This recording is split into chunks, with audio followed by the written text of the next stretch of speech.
Welcome back for another episode of Dicejunkies Tabletop. I am Dale Allen, and this is Tim. Yep.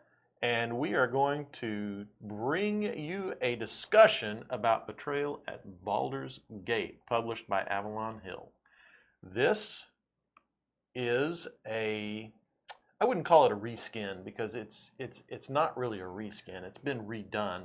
Yeah, so of course you can see Betrayal at Baldur's Gate. It is based on the game, also by Avalon Hill, Betrayal at House on the Hill.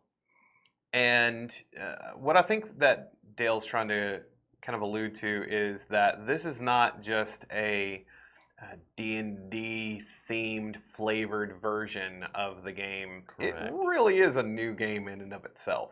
They did a lot of stuff as far as putting together not really new mechanics, but reworking the mechanics in the game. They added in all new haunts that happen when the betrayal comes about.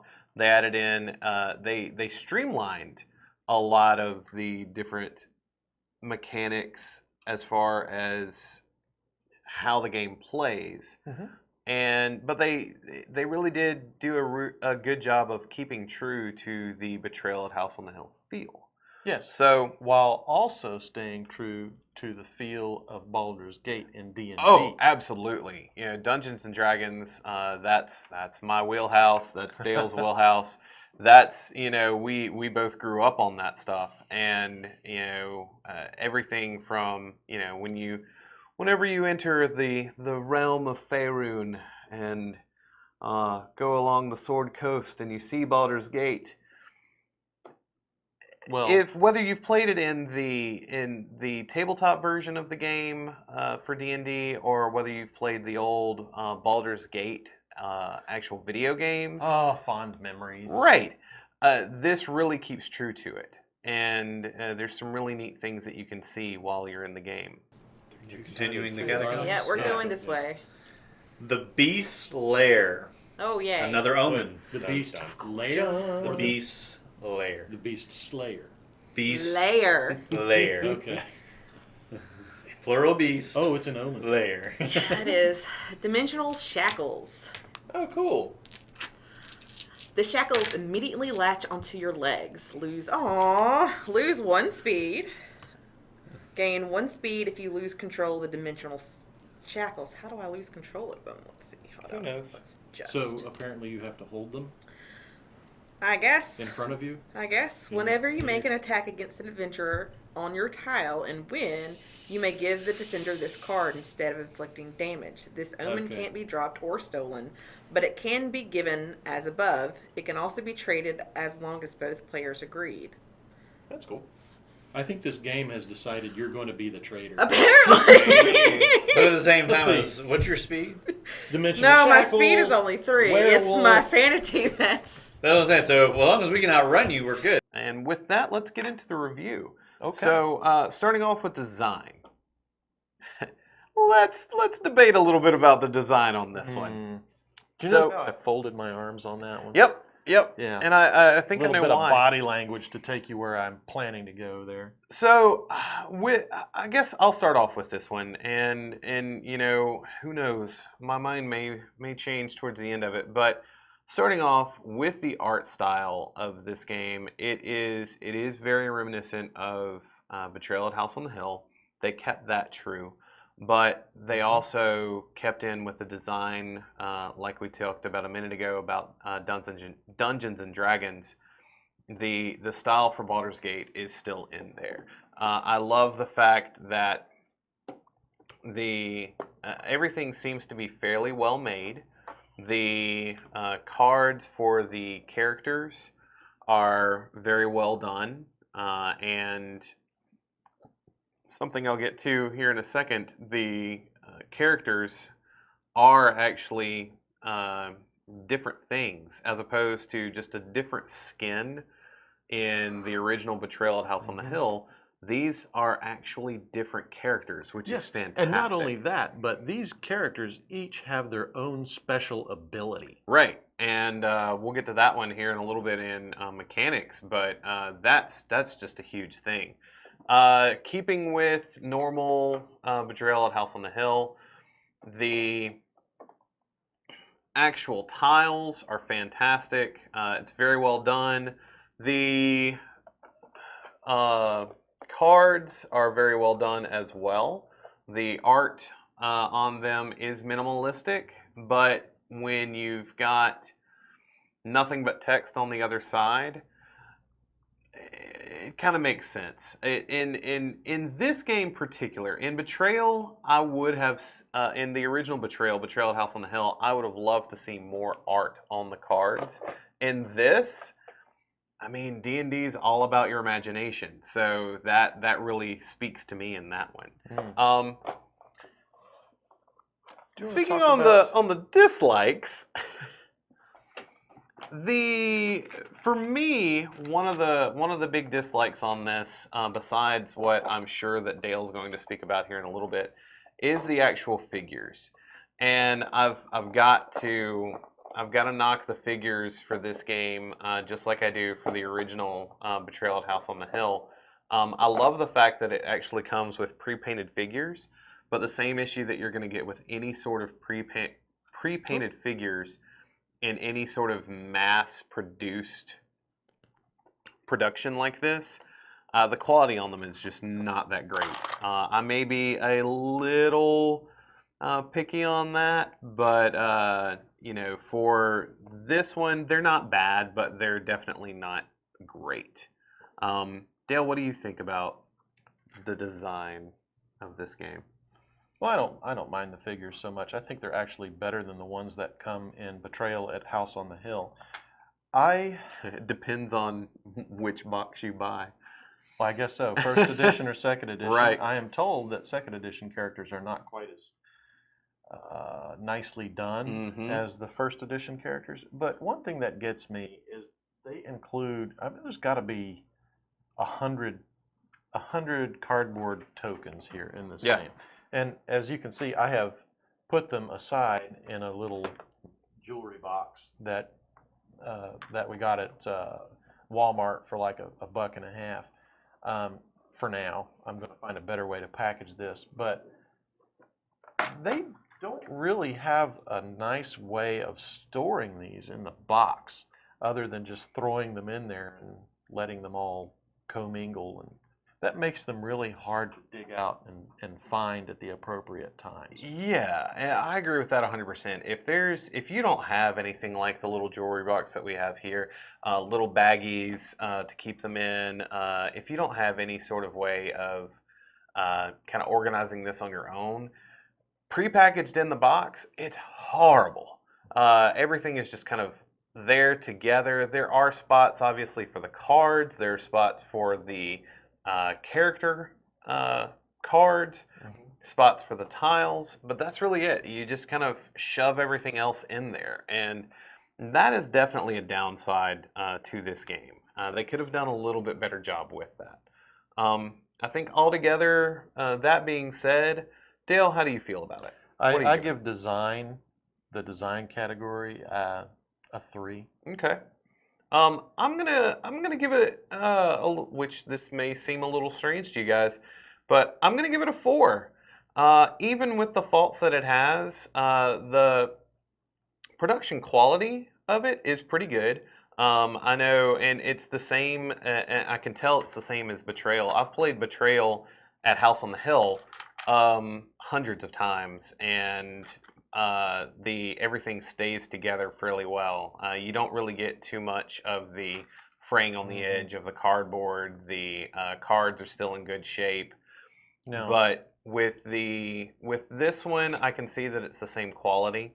There is definitely still the thoughts in how everything is organized, but I think altogether I can give it a 4 in design. Actually, I may have a task for you later as our resident sword and board guy. Sure. I may actually come up with some metallic figurines for this later for you to paint. Yeah, absolutely. If you feel up to doing something like that, maybe sort of in the same color schemes, but just to have something that's a little weightier and that feels better in the hand. So let's go into enjoyability.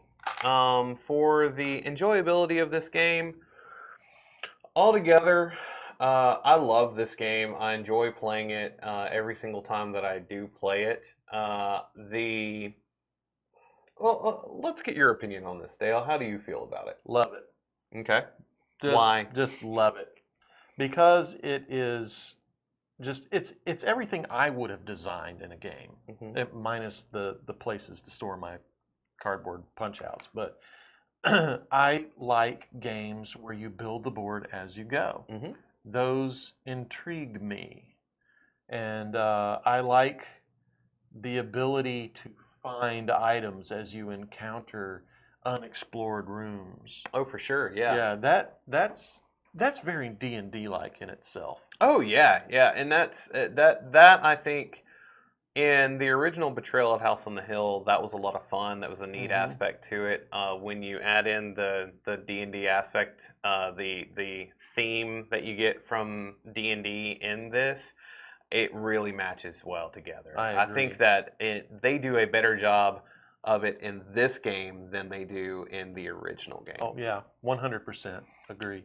That being said, this game, pacing-wise, it is up in the air. You never know how long a game is going to take of Betrayal at Baldur's Gate. Depending on what haunt appears, this game could go for a couple of hours. Or you could be playing it for a little while and it ends in 30 minutes. You never know how long this game is going to take.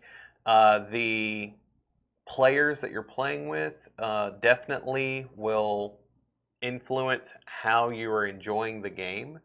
It does draw out a certain aspect of interaction between the players when you're trying to strategize as far as how you're going to tackle the current haunt that you're up against. And it brings up some interesting conversations after the haunt begins. Absolutely. As well. But that being said, if you have kind of a dull group, then you're going to have more of a dull game. Altogether for enjoyability, I give it a 4. Pretty good. Dale? Yeah, 5. 5? 5. Understandable. Yeah, love it. So let's talk about mechanics for a little bit. And this is kind of it can be a hot point. How do you feel about the mechanics? I feel it's a hot point. Yeah? Yeah. So the thing, going back to the cardboard cutouts, that is my hang up on this game. When the haunting starts, and actually even before that, if you use the little bitty player tokens to track who's been where during the game, and sometimes you'll have to use the cardboard cutouts during the exploration phase as well. Those can be hard to find if they're all just floating around in the inside of your box and you don't separate them out before you start your game. Then when it's time for the haunting, you separate your traitor or traitors from the explorers, and everybody goes off and reads their thing, and then the traitor comes back and he starts setting up his tokens. He's got to dig them out. Unless he knows what he's looking for, it's going to take a while. And then you've got downtime in which people are going to be going to go to the bathroom and get something to eat. And that's not bad in and of itself, but it can take a minute or two to get back to what you were doing before the haunt actually began. Not quite as good as Gwenwivar, but pretty good. And we have the haunt. We have the haunt! Oh, Okay. Roger. Yes. We have to find out the deets on the haunt. Who the haunt So, affects. Traitor's Tome. So the person who Wait. triggered the haunt will go to it in the book. Yep. That's the chart, first page. Yep. So the House of Blood and the figurine of wondrous power is what we're looking for. Man, I didn't get any items. So the Any chart omens? looks something similar to that. You basically just line up the location and omen, and then at the bottom it tells you what and who does the haunt. Now, the person who triggered the haunt may or not may not necessarily Be the haunter. traitor. Yes, the traitor. Yes. House of Blood. Okay. And the figurine of wondrous power. There are 50 The scenarios. Haunt Revealer. That is you. That is me. Ah, So I am okay. the traitor. Okay. What page? Oh, my bad. I guess you guys didn't know that. Yep. 26. Okay. Call of the Drockhorn. Okay, so I guess should You I get leave? to go away. I get to go away. Okay, I'll be back. Yeah. Yeah. I see that for sure. And those are the reasons, as well as the simple fact that once the game itself, the basic premise of the game is not hard whatsoever. No. It's very simple to learn. You really, when I first played Betrayal at House on the Hill, and you can do the same thing for Betrayal at Baldur's Gate, I didn't know how to play the game.